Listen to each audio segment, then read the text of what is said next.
Good morning, everybody. Megan here and I'm being joined by the lovely Julie McDonald.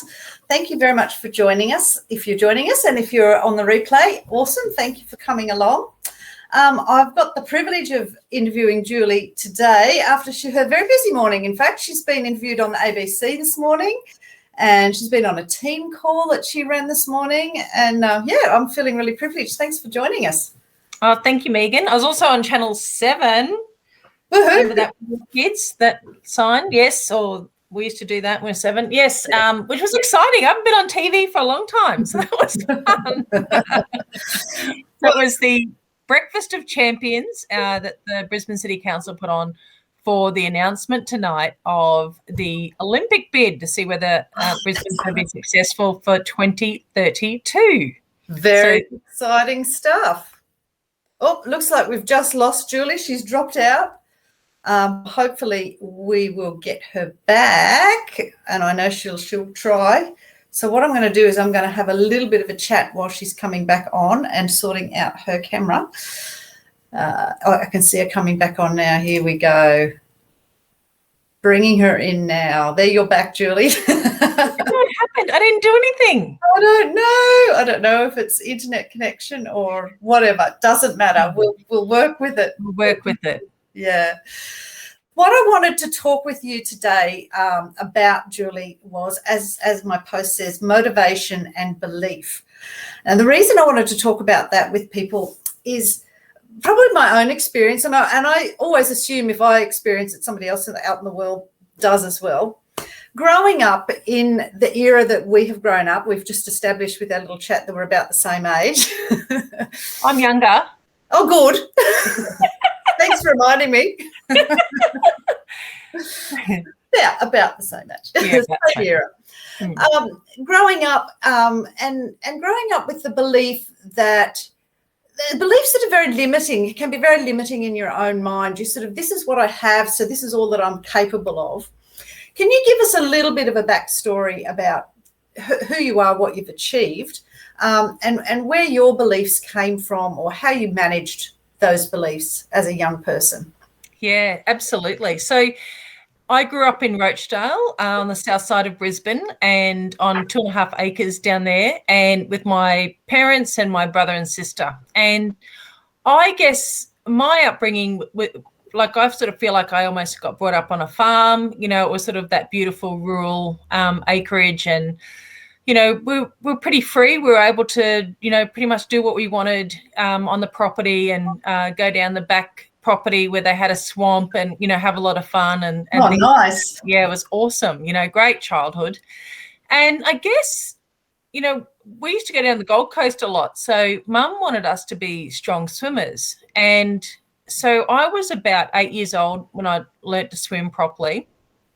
And I just loved it. And, I think it wasn't until the Olympics came around in 1980 when I was 10 that I was, I sort of thought, oh, the Olympics, like, what is that? At that time I was doing some training in the Valley Pool, and there was a TV camera crew and all the Olympians were there. And, I got all their autographs, and, it was, I thought, wow, this Olympics sounds like fun, and not really knowing what was involved. But, I think that I just swam because I loved it. And, my original dream was I wanted to be a jockey. Oh, really? So, yeah, because at Mum and Dad's place, they used to adjust the back property and there'd be all these horses in there. So, my dad used to listen to the horse races on the radio or the wireless. And I was like, oh, well, that 2 and 2, right? I'll be a jockey. Then I can, Dad will listen to me. Dad will listen to me on the races, and, I can ride the horses, which I love. So it wasn't until about 10 that my dad said, you're too big to be a jockey. I was going to say you built more like a swimmer than a jockey. Yes, I was devastated. So, so then I wanted a horse, and Mum said, you can swim or you can have a horse, one or the other. You can't have both. So I think gently nudged into the swimming path. Don't go down the horse path, because anyone with horses knows how expensive they are.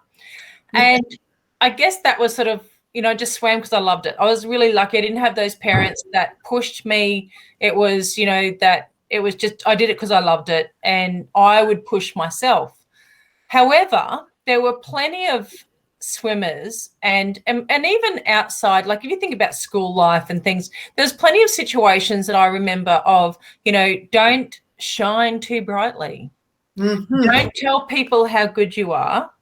And there'd be people that would shy away from, and even today, like I'll see someone like, okay, here we go.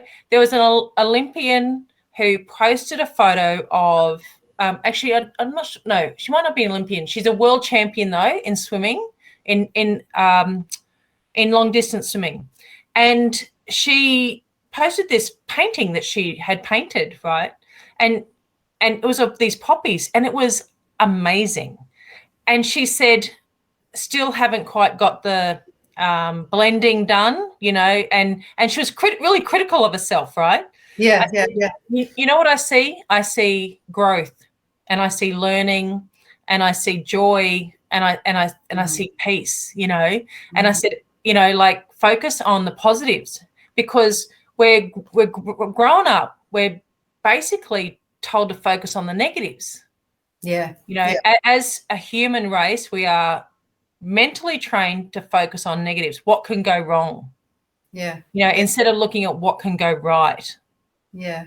So for me, that was, I think for swimming, it was, that the gentle steps of going to zones, going to regionals at school, having the support of the teachers, having the support of my parents, and then state titles. And then when I was 14, that I was, we had 7 Olympians in our squad.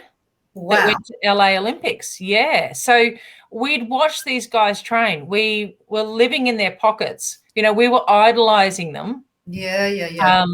And then some of them came home with medals. John Sieben won the gold medal, and his race was that moment where I turned to my mum and I said, I want to go to the next Olympics. I'm going to the next Olympics. Wow. And goosebumps. and she looked at me and she goes, sweetheart, if you train hard enough, you'll get there. What a beautiful response. Perfect. I don't know where she pulled that from, because I was not the world's best trainer at the time. I did a lot of sitting on the bottom of the pool and waving to the other kids as they swam past. Yeah. I'm not sure she really believed I'd get there, but she was an athlete herself. And so she had done athletics and hockey and hurdles, and she'd gone to the Olympic trials in 56 as a 16-year-old. Oh, wow. Up against Marlene Matthews and all the greats back then, and didn't make it. So I think that maybe that, if you give it a go, you might get there, Yeah. So I think this is big, that we really understand our language and what we say to kids. So, there's the classic line, everyone's heard it, is that you've heard no 60,000 times before you're 2, that instead of, no, don't do that, it's just like, trying to change that language of, and if a kid has a dream, it's just like, well, what do you need to do to get there? Yeah. I don't think you'll get there. Like, I had, plenty of situations where there was, I'm not sure you'd be able to do that. Now, when I was a kid, I would turn that again. I would go, I'm going to show you. Yeah, that I'm going to prove you wrong. I'm going to prove you wrong. But not everyone has that internal guts, or the gusto to believe that in themselves, right? They might have been brought up in a poor family, and they've and not that money has anything to do with it, but it does, in the sense of very limited beliefs on what we're worth. Yeah. Right? Yeah. That if you're not wealthy, then you can't be successful. That's not true. People got to stop telling themselves these stories in their minds of, what they were what they were told when they were kids. For sure, for sure. So well, I'm just going to reiterate what I'm actually hearing from you, Julie, as a young person growing up is there were a couple of things you loved. You loved swimming and you loved horse riding, and you got to the point where you were steered away from horse riding, becoming a jockey, because that just wasn't going to work. But that wasn't, but that sounded to me like it wasn't just a general, no, you can't ever get in a horse again. That's, it was, let's be realistic, because we do have to live within our means and within our capabilities as well. But it doesn't mean we can't stop dreaming. And it sounded like you had some amazing influence as well. One, that first response from your mum who said, well, just go for it. I'm here to support you. And she sounded like, and probably your family, friends, and your community around you were probably the same, saying, yeah, look, let's go for it. Come on, Julie. Yeah, get behind you. Plus you had these amazing role models that you've seen these other Olympians come up. And so you've had this beautiful combination.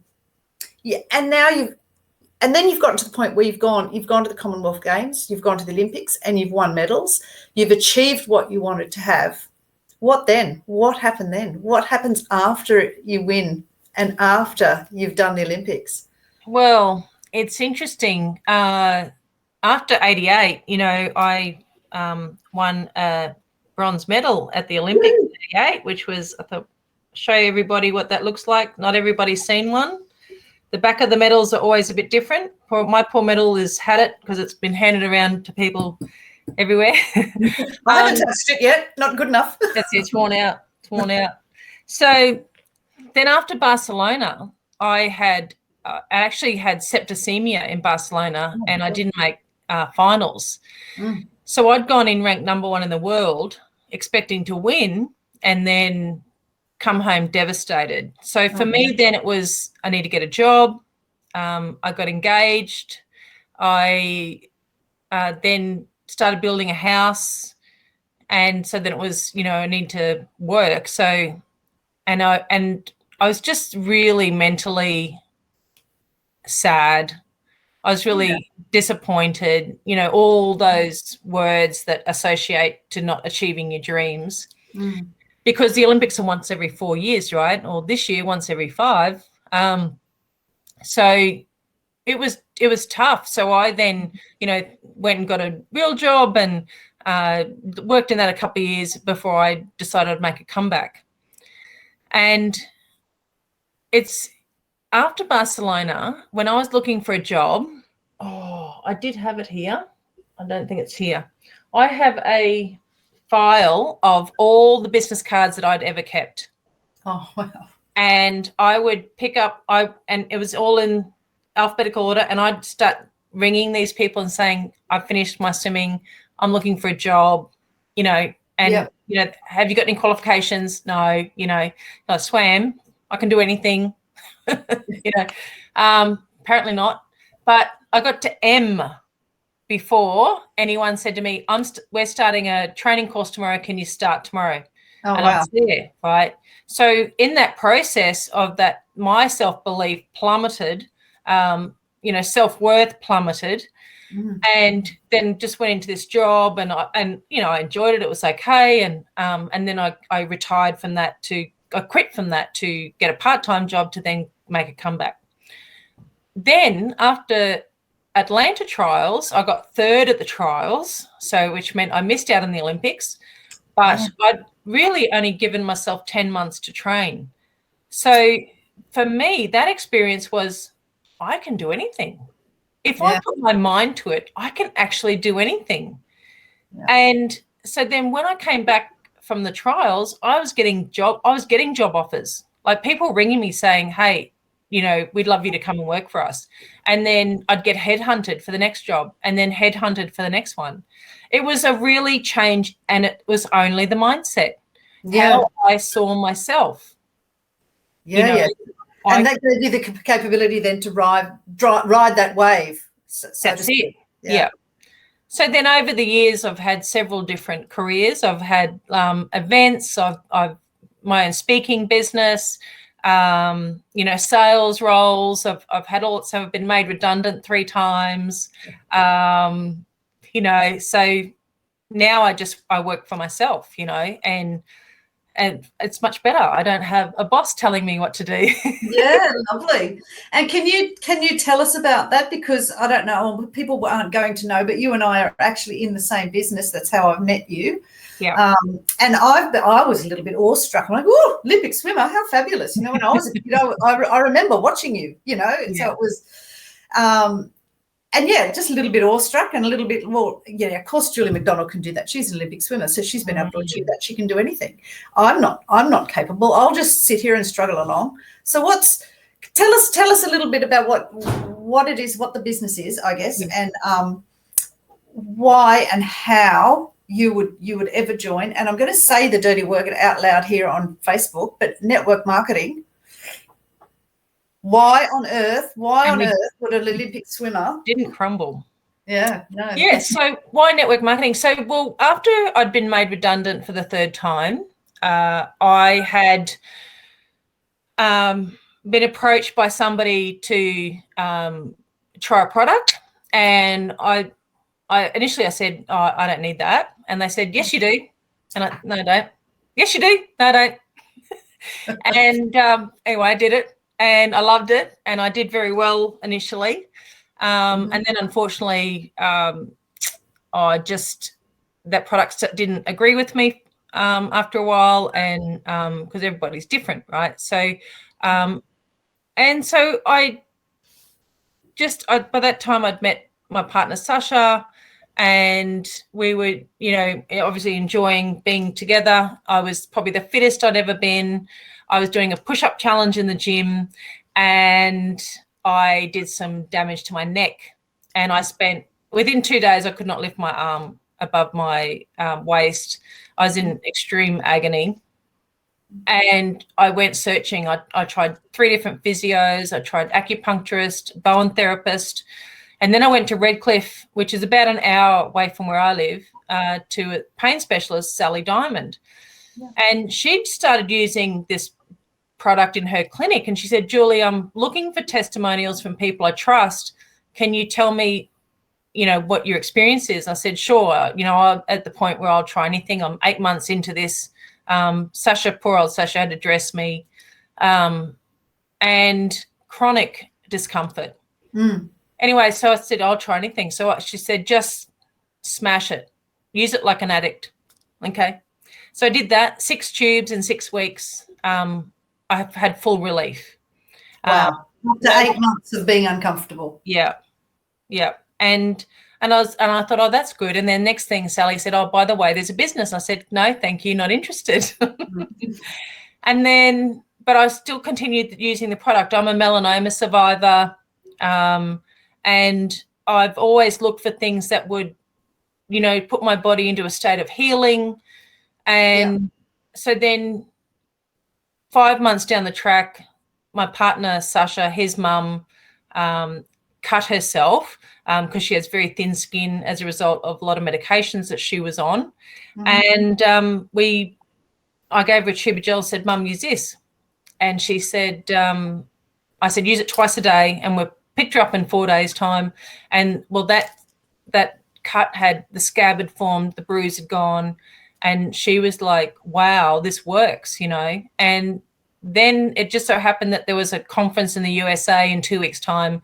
So Sally said, do you want to go? And we said, yes, we're going to go. Because Sasha is a former remedial massage therapist. So he looked at the science and said, well, Jules, we need to share this with people. But not only that, it was that, he's the youngest. He's really the only one that has a relationship with his mum. 3 have passed, three siblings. And, he said, it's different when people are suffering from illness or aches and pains or something like that. It doesn't only affect them, but it affects the people around them. Very true. And for him to see his mum declining because of the side effects of all these medications that she was on was really heartbreaking for him. And then, to have the doctor tell him that she can't get off any of the medications, that she's 75 and she's only got another 5 or 10 years left. She was ready to give up. And that for him was devastating. Mm. So this gave her hope and gave him hope. So we went to America to check out the company because I wanted to. I think it's important that if you're going to get into a business, you want to look at the company, you want to look at the ethics of the company, what's their beliefs, what's their values, what's their morals. And for me, that was super important because I'd been involved with a company that I didn't align with their values. So I was, but I love the model of network marketing because, I think not a lot of people know what network marketing is, and some people have got past experience. So those who don't know what it is, it's basically, I just say I'm my own store, and I distribute a product that, helps the body heal itself. So basically, I don't hold any stock except for what I use myself. These cameras are weird. Back the front, right? I only hold the product I use myself. People buy online, they can buy wholesale, and you get the best products through network marketing. But it's super important that you find a product that you believe in and you're passionate about. Find a company that, you can align with. And then the beauty that I love about network marketing is the personal development part of it, right? When I swam, I had a coach. I would not have been as good a swimmer without my coach. And now that I'm in business for myself, but I'm not in business by myself.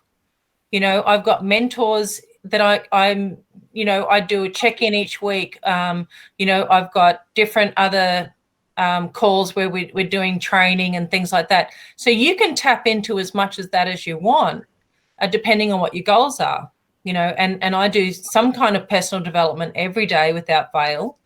And, because I want to, be the best version of myself. And, some people might have had an indifferent experience with network marketing. And usually I ask them, was it the company or was it the person that you were involved with? And they'll tell me. And then I'll say, okay, so did you check that out before you joined? No. Normally. So it's like, well, go check out, and find what you're passionate about, because and people are looking now, it's a great model because you can work from home, you can work in a few hours a day, and achieve a lot. Whereas with traditional business, if you stop working, you get made redundant, your income stops. With network marketing, we can go on a holiday and we're still creating an income. Sure. Or while we're sleeping, and Warren Buffett, world's richest man, says, until you find something that makes you money while you sleep, you'll be working till you die. Absolutely. And it's interesting, isn't it? I was having a discussion with my mentor this morning. Actually, I had a coaching call, and we were talking about the fact that I actually had a really ordinary week last week. I wasn't well, and I actually had 2 people last week reach out to me and ask me about the product, and I was able to help them even though I wasn't well. Not that I was that sick, but I just was off. But because I'd already done the legwork, I'd already spoken to them previously and let them go look, and it's the same. You sleep or you have an off day, it still works for you. Network marketing still is working for you in the background. Yeah. And most of the best products in the world come out of these models, right? Because these companies don't spend any money on marketing. They spend all their money on research and development. So and that's what I love. I've used all kinds of different products for network marketing companies. Yeah, sure. But this is the one that I feel aligned to, and one that I'm sharing because I'm giving people the opportunity to be able to create an additional income stream, to get some financial stability for their family, and have a lifestyle that, whilst we can't travel at the moment, to help take stress off people. For sure. Awesome. Well, you have a fabulous story, and I love listening to it, and I love talking to you always. Thank you. Can we just sum it up? I think one of the points I really wanted to get across and get clear on with people here is that you've had this life where you've been driven, you've had a dream, but you've always had support along the way. and even though you've done like a whole gamut of different things with your life, the times when you've done the best are the times when you've had the coaching, you've had the backup, you've had the people and the right attitude. And I think I believe that's why you're in this with this company as well. So yeah, and for me, it definitely is the same with me. I feel at home. I've found my tribe, and the product is incredible. Love the science. So yeah, it's and I get to meet people like you who are, aligned with me, and not just because you're a bit famous. It's kind of cool, but because you're on the same plane, have the same understanding, and it's yeah. And I don't know if there's other people watching now who probably are network marketers, and I have also, like you, been in another network marketing company that was a lot bigger and possibly more well established in that it had been around for longer. But I never would have had a conversation with my crossline like I'm having with you today. Yeah. There was none of that. Like, you and I do not benefit from talking to each other financially in any way whatsoever. It's just that we're both aligned with the same thing. We both have the same passion for helping people. And yeah. I know, right? Love that. Yeah. Thank you so much for being on here. You're welcome, Megan. Great to chat with you today. And stay warm, Brizzy, and watch 6:30 tonight, the announcement, and see if Brisbane gets the Olympics. Very exciting. Even though we're the only ones presenting. It'll be embarrassing if we don't get it then, won't it? It will definitely be. Yeah. Thanks so much. You have a great day, Thanks, Julie. Megan. Bye, everybody. Bye.